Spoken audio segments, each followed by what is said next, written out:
Star Krishna ఆయనకున్న వ్యక్తిత్వ విలువల గురించి మనం చెప్పుకుంటున్నాం.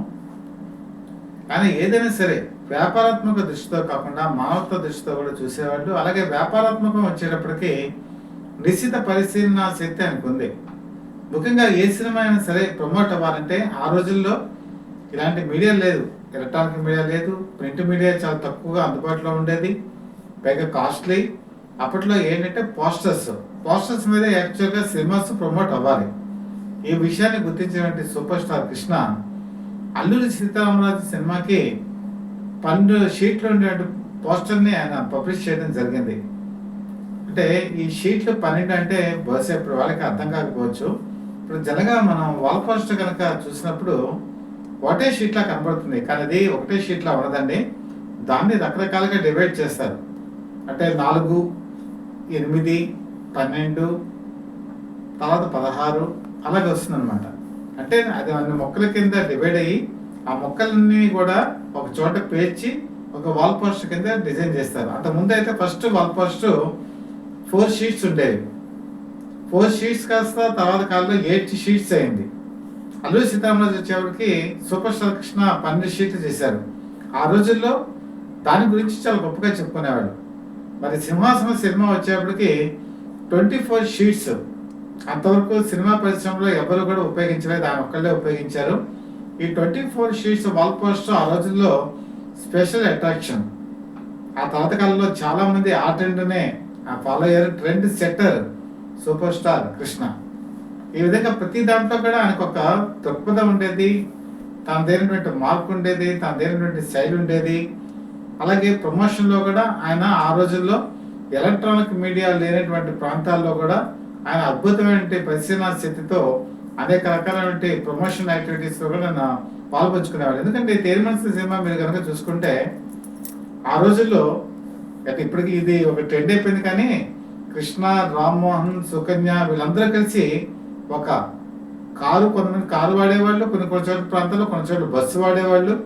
ప్రతి థియేటర్ దగ్గరికి వెళ్ళి అక్కడ ఉన్నటువంటి ప్రేక్షకులతో వాళ్ళు మాట్లాడి వాళ్ళ అభిప్రాయాలు తెలుసుకునేటువంటి కార్యక్రమం తేరిమనసులోనే చేశారు. దీన్ని తర్వాత కాలంలో చాలా మంది ఫాలో అయ్యారు అనుకోండి, అది వేరే విషయం.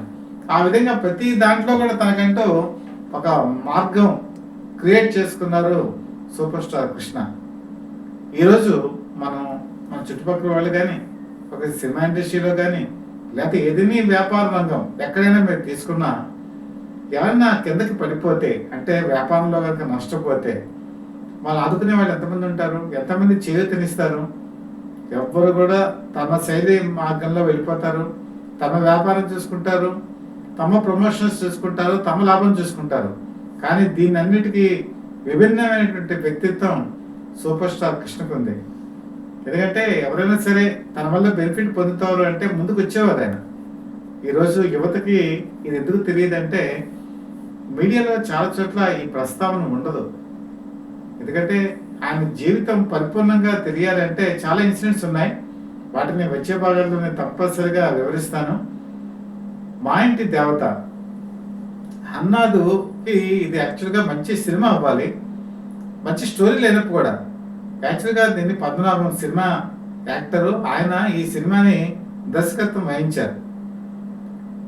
ఈ సినిమా ప్రారంభమయ్యే స్టేజ్లో హన్నాది మంచి పీక్ పీరియడ్లో ఉన్నారు. ఇదంతా 1970 దశకంలో జరిగిందండి. జమున ఆ రోజు అగ్రస్థాయి హీరోయిన్, ఆవిడ కూడా ఈ సినిమాలో నటించారు. రామకృష్ణ నటించారు. ఇలా అత్యంత మహారథులందరూ కూడా ఉన్నారు.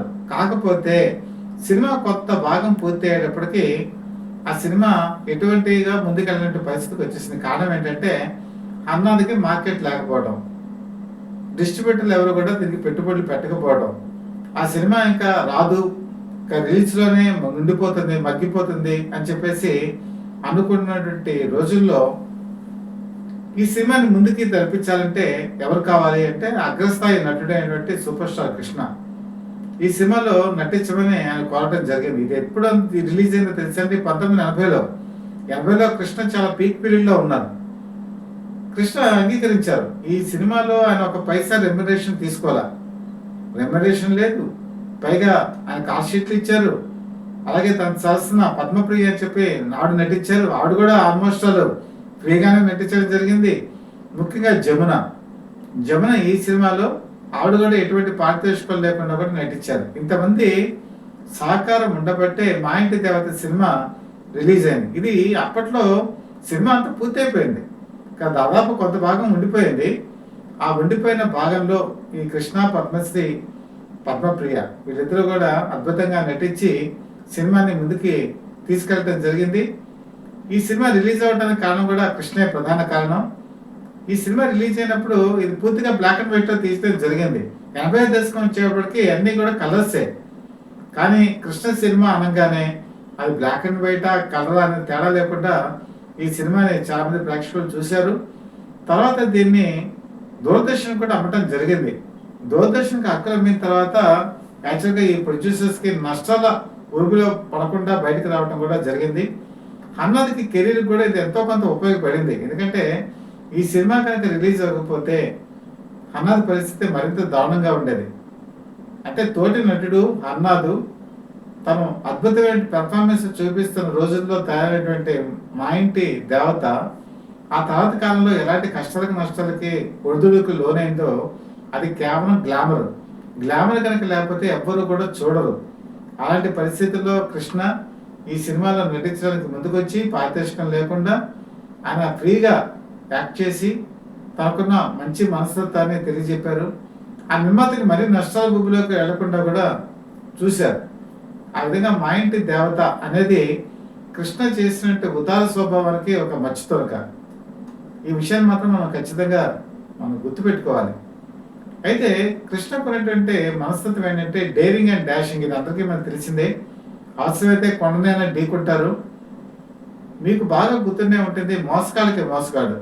ఈ మోసగాడు సినిమా షూటింగ్ జరుగుతున్నప్పుడు థార్ ఎడారిలోకి వెళ్లాల్సి వచ్చింది, రాజస్థాన్. ఇక్కడ ఉన్నటువంటి వంట సామగ్రిని అంతా తీసుకుంటూ వెళ్ళారు. జూనియర్ ఆర్టిస్ట్ని రైల్వేస్ ద్వారా తీసుకెళ్ళడం జరిగింది. కేవలం కృష్ణ, విజయనిర్మల, జ్యోతి, లక్ష్మి ఈ ముగ్గురు మాత్రమే ఫ్లైట్లో ఎక్కి వెళ్ళారు. మిగతా వాళ్ళందరూ కూడా ట్రైన్స్లోనే అరేంజ్మెంట్ చేయడం జరిగింది, ఎందుకంటే ఖర్చు ఎక్కువగా కాకుండా. అలాగే వాళ్ళకి సంబంధించిన ఫుడ్ ఐటమ్స్ అన్నీ కూడా చేయడానికి 60 మంది వంట వాళ్ళని చెన్నై నుంచి తీసుకెళ్ళడం జరిగింది. అక్కడ ప్రత్యేకమైన టెంట్లు వేశారు. టెంట్లో మొత్తం ఆహార పదార్థాలతో సహా డ్రింకింగ్ అంటే వాళ్ళు తాగే మామూలు హాట్ డ్రింక్స్ కావచ్చు, కూల్ డ్రింక్స్ కావచ్చు, ఏదైనా సరే వాళ్ళ బ్రాండ్ ఏంటో కనుక్కొని ఆ బ్రాండ్ ప్రకారం తీసుకెళ్ళడం జరిగింది. ఇదండి కృష్ణకు ఉన్నటువంటి ముందు చూపు. అంటే ప్రొడక్షన్లో ఎక్కడ కూడా ఇబ్బంది లేకుండా ఈయన చూసుకునేవాళ్ళు. ఇక్కడే ఒక ప్రాబ్లం ఏంటంటే అన్నిటినీ తీసుకెళ్లారు, కాకపోతే హార్సెస్ కావాలి. హార్సెస్ అప్పట్లో రాజస్థాన్లో ఉండే హార్సెస్నే వాడారు. రాజస్థాన్ హార్సెస్ యాక్చువల్గా ట్రైనప్ అయినటువంటి హార్సెస్ కావు. ఇప్పుడు చెన్నై అనుకోండి, చెన్నైలో ఉండే హార్సెస్ని మనం ట్రైనప్ చేయొచ్చు, కానీ అవి చాలా బలిష్టంగా ఉంటాయి, చాలా స్పీడ్గా పరిగెడతాయి. వాటిని కంట్రోల్ చేయడం చాలా కష్టం. సూపర్ స్టార్ కృష్ణ దేనికి లెక్క చేయకుండా ఈ రాజస్థాన్ హార్సెస్ మీద హార్స్ రైడింగ్ చేశారు. చాలా చోట్ల ఆయన పడిపోయారు. ఈ షూటింగ్లో పడిపోయినప్పుడు ఆయన కాళ్ళకి చేతులకి కూడా దెబ్బలు తగిలాయి. కానీ ఏమీ లెక్క చేయకుండా ఈ సినిమా షూటింగ్ పూర్తి కానివ్వటం ఆ రోజుల్లో అది ఒక గొప్ప నిదర్శనంగా మనం భావించవచ్చు. జనగా ఆ రోజుల్లో సినిమా మేకింగ్ అంటే ఎలా ఉండేదంటే అవుట్డోర్ షూటింగ్ అంటే ఆ రోజు చెన్నై అంటే ఇప్పుడు మద్రాసు అనుకోవచ్చు, మద్రాసులో సరిహద్దు ప్రాంతాల వరకు మాత్రమే వెళ్ళేవాడు. ఆ తర్వాత సాయంత్రం కల్లా ఇంటికి వచ్చేసిందే, ఎవరు అవుట్డోర్కి వెళ్ళేవాళ్ళు కాదు.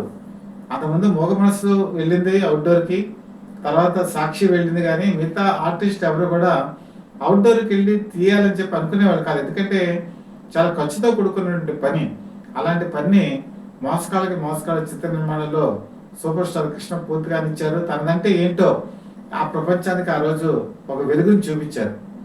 మరి ఈయన కనుక చూసుకుంటే చూడటానికి చాలా మృదువుగా నాజుగ్గా కనపడతారు కదా.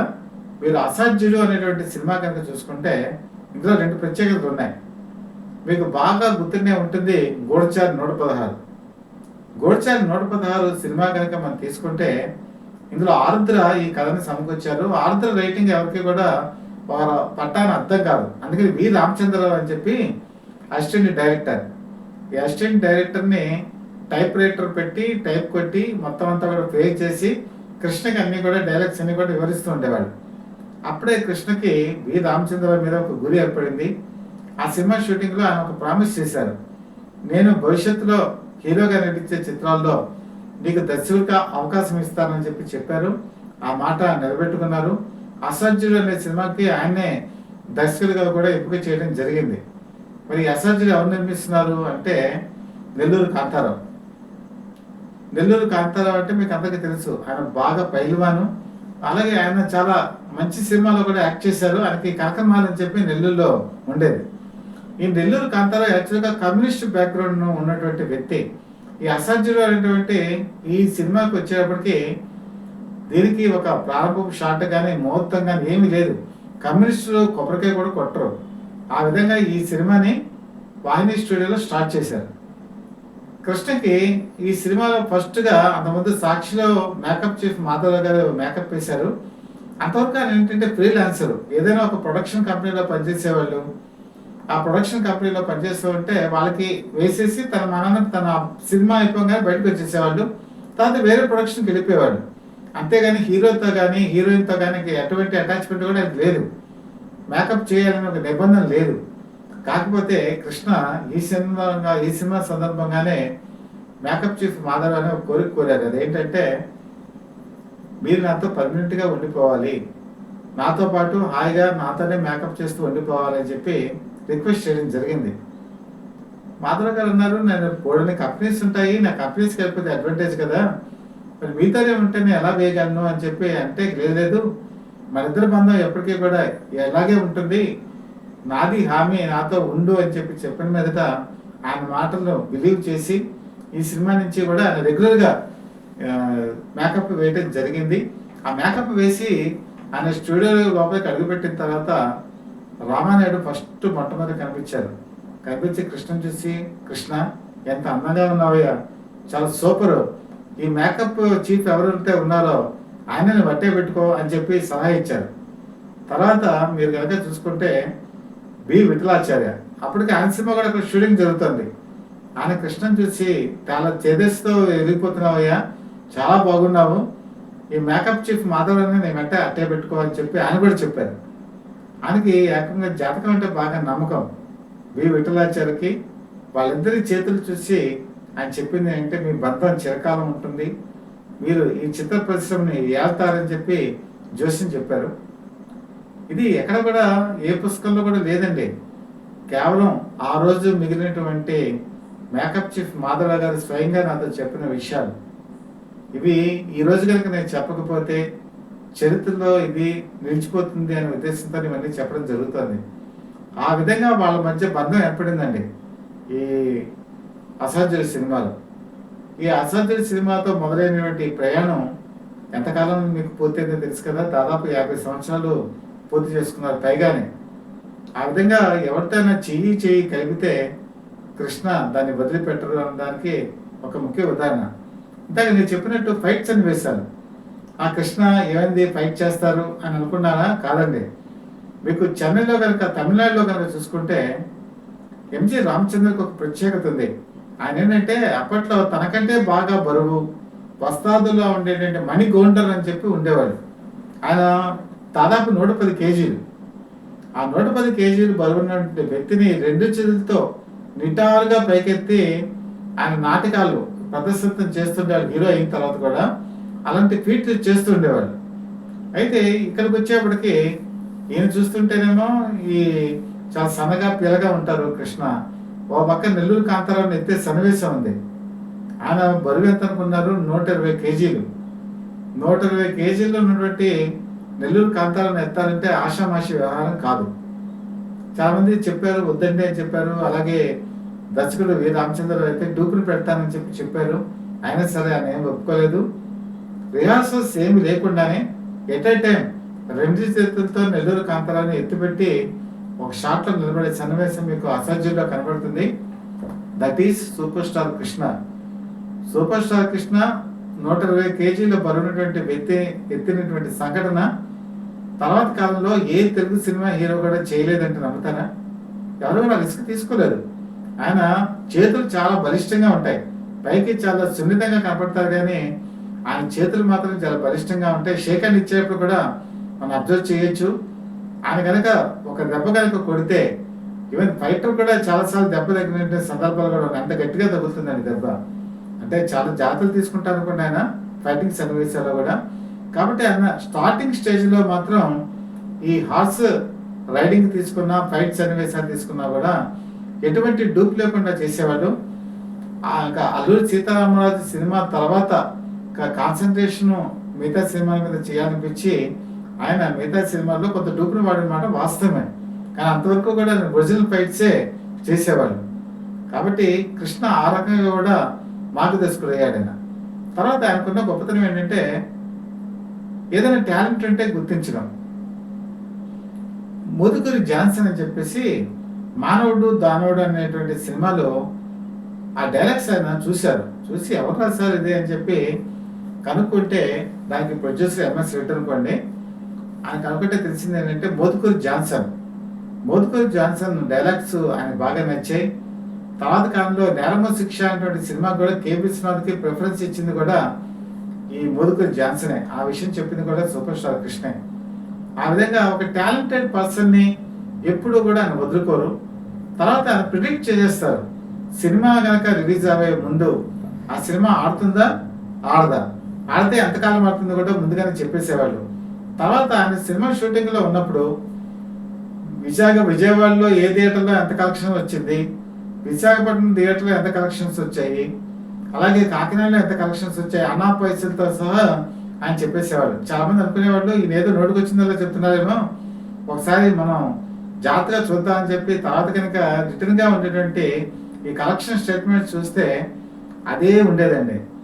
అంటే ఆయన అంత జ్ఞాపక శక్తి అనమాట. పైసలతో సహా ఆయన చెప్పేటువంటి గ్రహణ శక్తి అనుకుంది.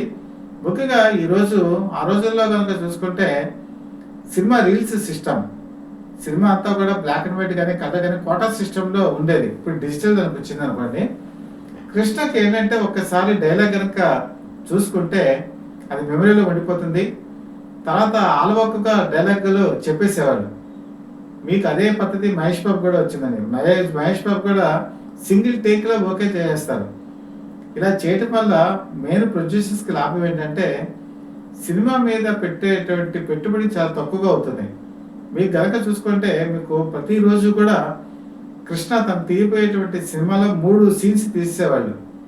మీకు సినిమా 1 లైన్ ఆర్డర్ అని చెప్పి అంటారు. 1 లైన్ ఆర్డర్ కనుక చూసుకుంటే మీకు మొత్తం సినిమా కనుక చూసుకుంటే 90 సీన్స్లో అయిపోతుంది. కొన్నిటికి 120 కూడా ఉంటాయి అనుకోండి పెద్దవి అయితే. మ్యాక్సిమం అయితే 90 సీన్స్. రోజుకి 3 సీన్లు కనుక తీస్తే 30 రోజుల్లో 90 సీన్స్ అయిపోతాయి.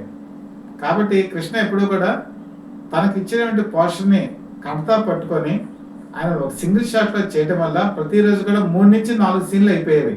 అందుకే చాలా సినిమాలు కృష్ణవి 28 రోజుల్లో పూర్తయ్యేవి. అలాగే డబ్బింగ్ వచ్చేప్పుడు కూడా కృష్ణ కొంటే డబ్బింగ్ చాలా స్పీడ్గా ఉండేది. అప్పట్లో లూప్ సిస్టమ్ అని అంటారు. అంటే ఒక లూప్లో తిరుగుతూ ఉంటుంది, పైన ముందర స్క్రీన్ ఉంటుంది, స్క్రీన్లో ప్రొజెక్టర్ రన్ అవుతూ ఉంటుంది. దాన్ని చూస్తూ ఈ లూప్లో చెప్పాలన్నమాట. ఈ లూప్ సిస్టమ్ ఉండేది. అది అప్పట్లో విజయకృష్ణ డబ్బింగ్ థియేటర్ కూడా ఉండేది. వాళ్ళే ఎస్టాబ్లిష్ చేశారు. అక్కడ కూడా డబ్బింగ్ చెప్పేవాళ్ళు. ఆయన ఎంత డబ్బింగ్ స్పీడ్గా చెప్పేవాళ్ళంటే ఒక సినిమాకి ఆయన లైన్ అంతా కూడా చూసుకొని రీల్స్ అన్ని పెట్టుకొని ఒక 2-3 గంటల్లో మొత్తం అంతా డబ్బింగ్ అంతా చెప్పేసేవాళ్ళు. మ్యాక్సిమం అయితే 4 అవర్స్ అంతే. కాబట్టి డబ్బింగ్ విషయంలో కూడా ఆయన చాలా స్పీడ్గా ఉండటంతో నిర్మాణ కార్యక్రమం కూడా చాలా స్పీడ్గా అయిపోయేది. అలాగే థియేటర్స్ విషయంలో కూడా వచ్చేప్పటికి కూడా కృష్ణ అంటే అభిమానం చూపించే థియేటర్లు చాలా ఉండేవి ఆ రోజుల్లో. ఈ సింగిల్ స్క్రీన్స్ ఏవైతే ఉన్నాయో కృష్ణ సినిమా మాకు కావాలంటే మాకు కావాలని చెప్పేసి చాలామంది దాని గురించి ఒక పోరాటమే చేసేవాళ్ళు. ఆ రోజుల్లో కృష్ణ స్పీడ్ ఎలా ఉండేదంటే సంవత్సరానికి 12 చిత్రాలు, 20 సంవత్సరాల పాటు అలాగే చేశారన్న దాదాపుగా. అంటే ఆయనకి దాదాపుగా నెలకి ఒక సినిమా కంపల్సరీ. ఒకసారి నెలకి 2 సినిమాలు కూడా వచ్చేవి. ఒక్కొక్కసారి అయితే ఒక థియేటర్లో ఒక సినిమా, పక్క థియేటర్లో ఇంకొక సినిమా ఆయనదే, ఇలా ఆడుతూ ఉండేవి. కాబట్టి అంత స్పీడ్గా ఆయన సినిమాలు చేయగలిగారు. కాబట్టి ప్రొడ్యూసర్స్ అంతమంది తక్కువ బడ్జెట్తో సినిమాలు పూర్తి చేసేవాళ్ళు, లాభాలు ఆర్జించుకునేవాళ్ళు. ఒకవేళ సినిమా ఫెయిల్యూర్ అయినా సరే వాళ్ళకి ఎక్కువగా లాస్ వచ్చేది కాదు. ఒకవేళ లాస్ వచ్చింది అనుకుంటే కృష్ణ తన రెమ్యునరేషన్ తిరిగి ఇచ్చేసేవాళ్ళు. లేదు అనుకుంటే వాళ్ళకి పిలిచి నా డేట్స్ ఉన్నాయి, ఈ డేట్స్లో మీరు సినిమా తీసుకోండి అని చెప్పేసి ఆ డేట్స్ ఇచ్చేసేవాళ్ళు. కాబట్టి కృష్ణ ఆ ఉదార స్వభావం ఉండబట్టే సినిమా రంగం ఆ రోజుల్లో అంత గొప్పగా ఉంది అని చెప్పడానికి మనం ఎటువంటి సందేహం కూడా పడవలసిన లేదు. మీకు చిన్న ఎగ్జాంపుల్ చెప్తాను. 1972 సంవత్సరంలో సూపర్ స్టార్ కృష్ణ సినిమాలు 18 రిలీజ్ అయ్యాయి. అలాగే 1980 సంవత్సరంలో 17 సినిమాలు రిలీజ్ అయ్యాయి. ఆ తర్వాత ఆయన ఎప్పుడు కూడా 13, 14 సినిమాలు తక్కువగా ఎప్పుడు చేయలే.